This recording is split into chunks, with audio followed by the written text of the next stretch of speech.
4월 24일 법률방송 로투데이 시작하겠습니다. 첫 소식입니다.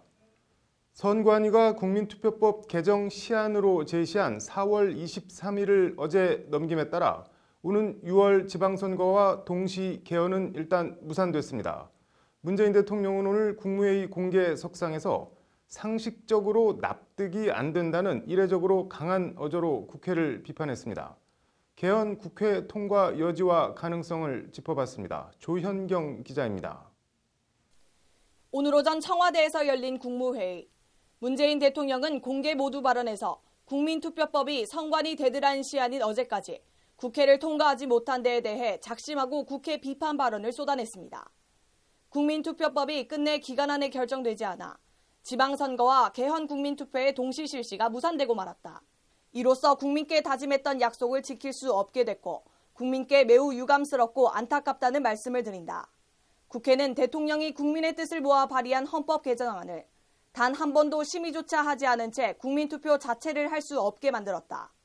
지방선거 동시 개헌은 우리 정치권 모두가 국민께 했던 약속인데 이런 약속을 마치 없었던 일처럼 넘기는 것도, 위헌 법률이 된 국민투표법을 3년 넘게 방치하고 있는 것도 제 상식으로는 도저히 납득할 수 없는 일이라고 목소리를 높였습니다. 문재인 대통령은 나아가 그와 같은 비상식이 아무런 고민 없이 그저 되풀이되는 우리의 정치를 저로서는 이해하기 참으로 어렵다고 정치권을 질타했습니다. 현직 대통령이 국정 동반자인 국회와 정치권을 매우 유감, 비상식 등의 직접적인 단어로 비판하는 건 상당히 드문 일입니다. 문 대통령은 그러면서 국무위원들에게 정부 각 부처에 특별히 당부드린다.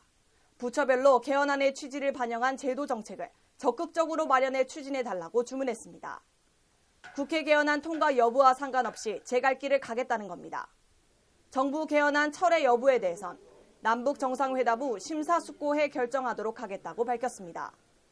정부 개헌안이 철회되지 않을 경우 발의한 날로부터 60일, 일단 현행 헌법상 5월 24일까지 국회 계류가 가능합니다. 문재인 대통령의 오늘 국무회의 발언에 대해 여당인 더불어민주당은 야권이 개헌안을 무산시켰다며 화살을 야당에 돌렸습니다. 자유한국당 등 야권은 자신들이 맞춰놓은 시간표에 응하지 않았다고 개헌이 무산됐다는 것은 억지 논리라며 개헌 동력은 살아있다고 반발했습니다.